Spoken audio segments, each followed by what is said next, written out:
So, I haven't used any kind of watercolor since I was in 4th grade. I just recently bought myself this Koi watercolor palette, and all that I've used these for is like just random splashes of color behind drawings. I have no clue how to make an illustration with them, and that's what I'm gonna try to figure out today, so wish me luck. I've never used this brush. It came with the set, but I also got like a bunch of other brushes that I've been using. And this one has a tube that it holds water, and so you could just squeeze in a little bit, water will come out, so it's really easy to like take on the go and stuff. But I have not. I'm just gonna kind of start by like swatching these out. Obviously the white, I can't, literally never use this, so I have like absolutely no freaking clue what I'm doing. Oh, okay, yep, that was a lot. Wow, that is so freaking watered down. This palette, I think, I got it on sale. It was originally, I think, $40, and I got it for $30. So, I've been wanting to try watercolors for quite a while, actually, but I had never gone out and bought myself one. And then I finally got a few paychecks and was like, yeah, I'm gonna do this, so. Probably not the most pigmented that I can get, and that bothers me. I don't like that. I really like I'm scared that I'm like accidentally squeezing out water and not realizing. Is that how dark that one gets? Looks like a highlighter. It's pretty, but it's light. Also, I don't think that there is a red in this palette. I really don't, which kind of makes me mad. There's like no blacks, there's no grays, there's no browns, there's no reds. And that's irritating because I like my earth tones. But when I look at this palette, I think birds. So maybe I'll like do something with a bird, maybe like a parrot or so. Well, no, because parrots have red. Never mind. I don't even know. We'll figure it out. I can make my own bird, my own kind of bird. Forget what I said about that one being a highlighter. This one is a highlighter color. Holy crap, that is bright. Oh my god, these are freaking bright. Holy crap. These ones were also pastel, and then there's these ones. There's not really dark colors here. There's some like really far over, but this one looks like a red, but I think that it's like a pink. It is. I really was so mad when I like saw that there wasn't a red. Something that I'm noticing is that when I like go to get watercolor from the palette itself, just pressing down will get some water out of it, so you don't really have to squeeze. Yeah, I don't really know what to do with these colors. Maybe this is why I've been procrastinating this video for so long. I've had these for almost a month, and yeah. I also like think of the sky, but theoretically I could go get my markers and I could do like a silhouette with those. Because I don't know if like, even if I were to layer these, I don't know if I'd get a dark enough color to create like a silhouette that actually stands out and looks like a silhouette. So I kind of want to do a landscape with these. Maybe like a galaxy landscape up over here. I'm probably gonna go get masking tape to like keep it in its own little area, but I'm also gonna go, yeah, I'm gonna go grab a few more things. I'm gonna write down the color names. Okay, so I just went and grabbed all my other art supplies, and I also got some masking tape for when I want to make the little, you know, wow. Okay, it's fine, it's fine.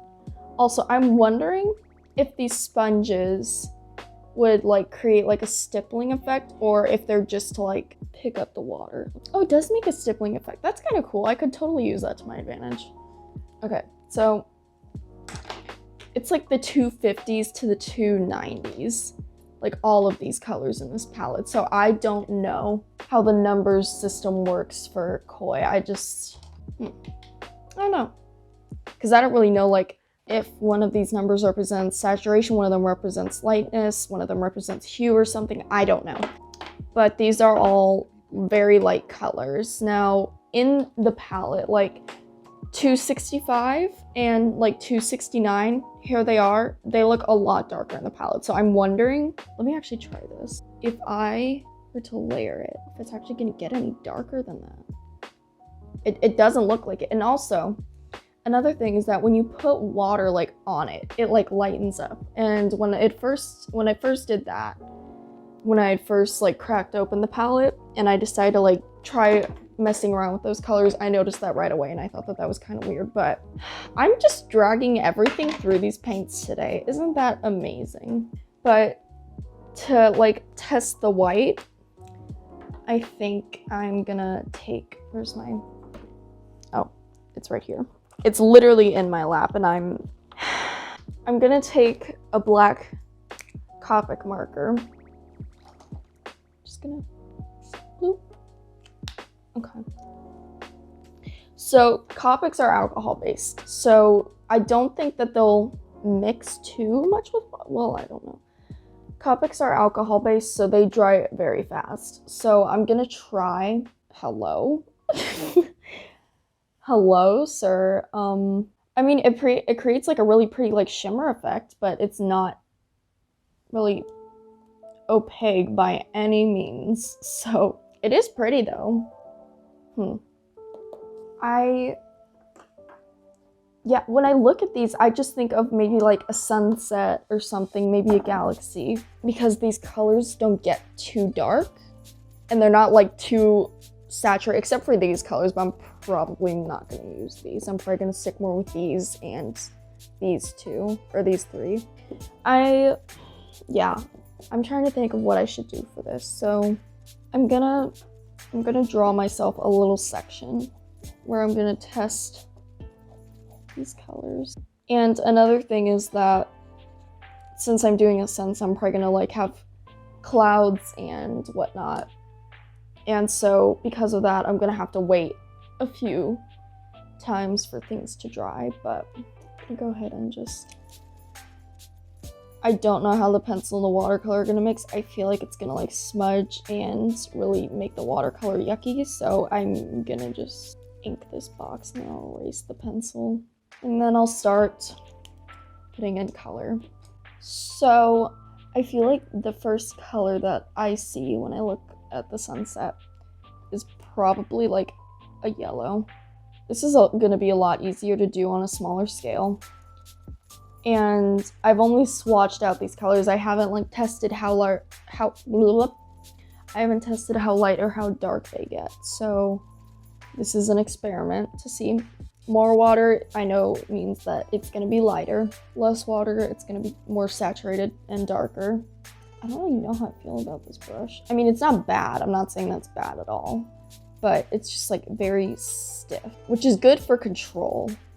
I do like the control on this better than the other brushes, but the other brushes I feel like were better for blending. Or maybe I'll use this. What if I also have like a brush cleaner that I got, so what if I just take the sponge, I just dip it very lightly in water, dab it on a paper towel, and I'll take the yellow again.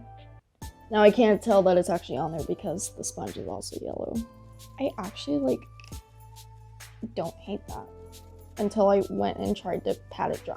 The only problem I have is how much water this holds, and that's what I was kind of afraid of because, you know, sponges literally are made to kind of like soak up the water, but it holds it a lot. Well, I'm gonna move on to adding like a purplish color, but I don't think I'm gonna use the purple that's up here. I think I might use 269. I feel like this brush just doesn't like blend it. Maybe if I I wonder if it's because this bristle is a lot softer on this brush than on the one that came with the palette. So, but there just needs to be like more pigment. These brushes are also like getting a lot more pigment payoff than that one was, and I'm wondering if it's because it holds the water.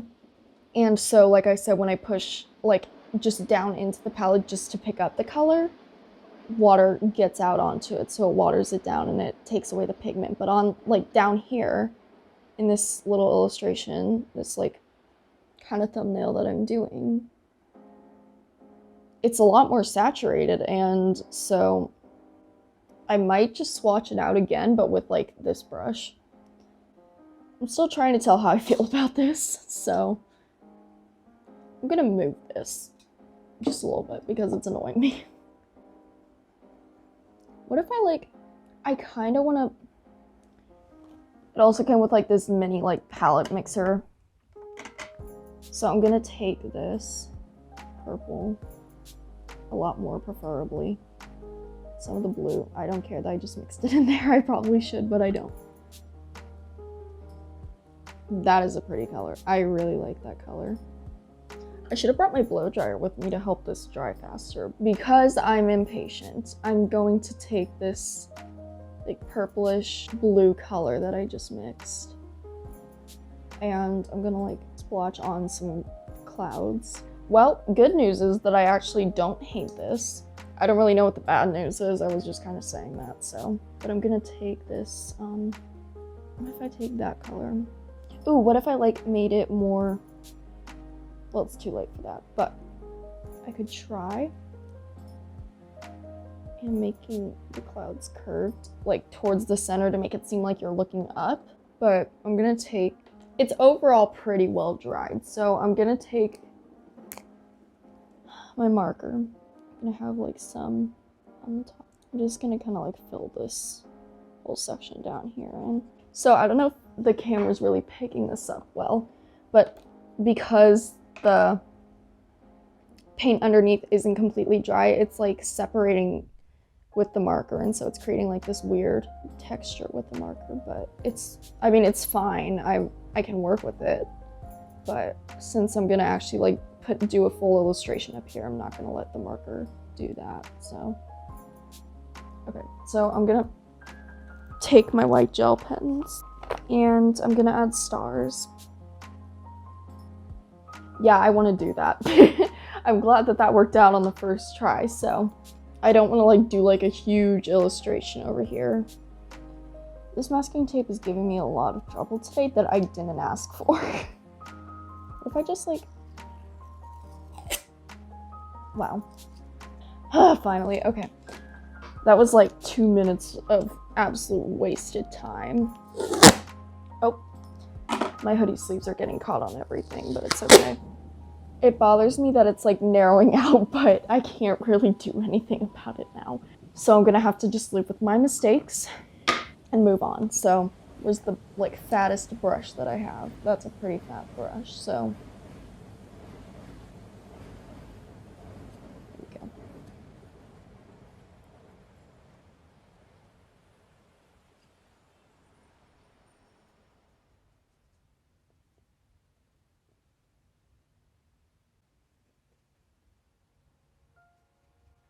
I know that I'm really quiet when I'm trying to focus, especially with watercolors, since I haven't used them like to create an illustration in so long. I'm really trying to focus on not messing up. So, especially because I really like that thumbnail so much, like it's so cute and so pretty. And I feel like I'm gonna screw it up here, so, and I don't want to. It's been a while since I've like made a landscape. So it's really nice to get back into that. But I've never made a landscape with watercolor. When I was younger, we'd just like make birds or like geckos or something with like those palettes that are like this big, and like there's only like 6 watercolors in it. There's like a green, a red, a blue, a purple, yellow, you know, just basically the colors of the rainbow minus indigo. And we would just like sit down in art class and our teacher would be like, yeah, just make a bird or something. I think I actually still have like my old art somewhere in my room. I think I have a binder with all of it, but we're not gonna delve.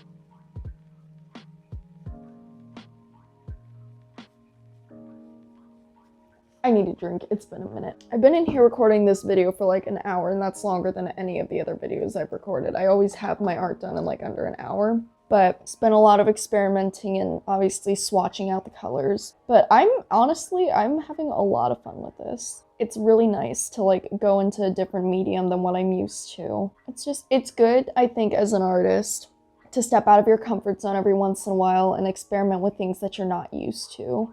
So especially if you're considering going into art as a job, because more likely than not, they're gonna have you testing around with other mediums that you're not used to. And so it's really good to have that experience kind of under your belt to know what you're doing with it. So, and like I said, I have barely picked up. I honestly, I finished up this year of high school, and I just finished about a week ago, but it's been really hard for me to like just pick up a pencil or something. I don't know if it's just because the stress levels aren't as high. I use art as a coping skill. When I'm in school, I've always had trouble concentrating. And so to help me kind of like ground myself, I'd always make art like in class and stuff. And it helped me get better grades because I felt like I was like I could listen, but I can't just sit there and watch. I have to like be doing something while I listen. And so I'd always like just pick up a pencil and start like doodling or something. Teachers usually didn't mind because, like I said, I wasn't doing very bad in classes or anything. And earlier on in the year, I had a really rough time because I was very sick. I didn't really have like sketchbooks, or I just got my Copics in September. So I didn't really do a lot of art in the early weeks of school. And so then I was actually having a lot of trouble with grades and stuff. And then when I got more art and I got new sketchbooks, I got better sketchbooks, I got more art supplies, I got my Copics, I got fine liners, I was able to kind of delve into art more and feel a lot more comfortable doing it. And then my grades started to get better, so. And since summer has started, since I don't have that stress of doing schoolwork, it's like, oh, well, what's the purpose of me doing art? And it's like, well, stupid, you did it in the first place because you enjoyed it, just do it because of that. I am seriously like so in love with this color, the mix of the dark purple and the dark blue. So something that I've heard other artists say about Canson, and I'm not using their watercolor paper, I'm just using their mixed media paper, which is holding up pretty well. I mean, it hasn't like gone through the paper or anything, but it does buckle, and that's what it's doing here. I noticed that when it dries, it doesn't seem like it's as bad, but that's just something to be aware of if you do use Canson, is just try to tape it down so that you have an easier time. Whenever I want to blend, I'll just kind of like get all the pigment off of the brush, dry it off pretty well, just leave the brush a little damp, and then go and try to blend the colors. And if you're having a lot of trouble, just go to the color that's lighter out of the two colors and pick some of that up, put it right on the edge, and just kind of blend it together. And I noticed for me that helps. It really is, every artist is different. Every artist has what works for them and what doesn't. And for me, this just happens to work. So of course, if it doesn't work for you, experiment, figure out what does work. What I'm noticing is that this one is a lot more purple than the other ones. So I'm gonna try and add more blue because I want that blue to kind of pop out as the sky carries up. So, and yes, I'm aware of how fast I'm layering this, but I want to have the actual sky itself have a smooth transition. So I'm trying to layer it fast so that one doesn't dry down, and then when I go to add on top, it'll get like a weird streak effect or anything. So why do I keep doing this to myself? I keep just making it worse. You know what? I'm just gonna like stop for a second and I'm gonna let it dry, and then I'll come back in a second and I'll try to smooth things over. So it's pretty well dry. I went over it a second time and I used the sponge to kind of stipple it more. I think that's pretty ready for me to like go over with clouds and stuff. So I'm gonna try to do like that swirling effect, almost like it's coming towards you. So we'll see how it goes though. Reminds me of like an elf's shoe. Well, I think that's the best I'm gonna get, so.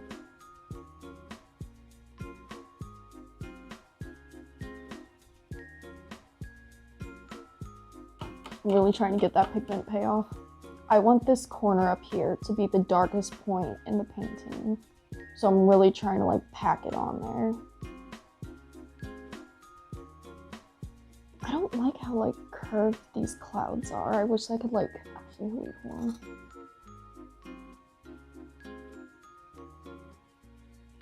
I just don't want to like ruin the layer that's underneath it, which I've already done, so. But for now, I'm just gonna start like adding the black at the bottom, so. I'm gonna let this dry again before I go and add any more markers. So. The watercolor is pretty well dried, so I think that I could probably start going over it with a marker without having any real problems, so. Instead of like just working one tree at a time, I think I want to like lay them all out so then I can just have a better idea of how far out the branches can actually go. They're all going to be pine trees, and I'm literally, I live in the woods, so I'm like literally surrounded by them, so it's not like I have any trouble referencing Bob Ross in this. I love how he did his trees. As fun as it is to do trees and whatnot, they take a lot of patience with all the branches and how detailed they are, which I think is also probably why I'm going with pine trees, because you don't really see the branches, and it's just a lot more simple to draw. I should probably use my fine liners for this, but it's too much time. Especially since most of these are going to be covered by trees anyway, so. It's coming together very slowly but surely. It's just going to be annoying to have to like repeat the same effect for like another 6 trees. But it's very relaxing, I think. And the good thing about making trees too is that you don't have to follow like a certain look or anything. No tree is like identical to another. So it is really fun to be able to just have that flexibility. I might take my grays and go over like the back with any in between spaces so it doesn't just look like one row of trees. I'm literally so stupid. So here's where I'm going wrong. Is that if the trees are like coming around you, then so will the earth. I know it's a crazy concept, and if you've noticed that this whole time, please don't judge me. I've been out of school for a week. Let me live. So I finished the trees. So now all that I think I have left to do is stars, and then I will be done. Which makes me really happy because I'm honestly pretty happy with how this came out. I'm gonna like a white outline chunks of the trees too. I'm gonna be bold. I'm gonna add a shooting star. I don't want to do too much more after this because I feel like it's at that point where if I start doing anything else, then it's gonna just get bad. So I'm just gonna sign it. Okay. Not my favorite part.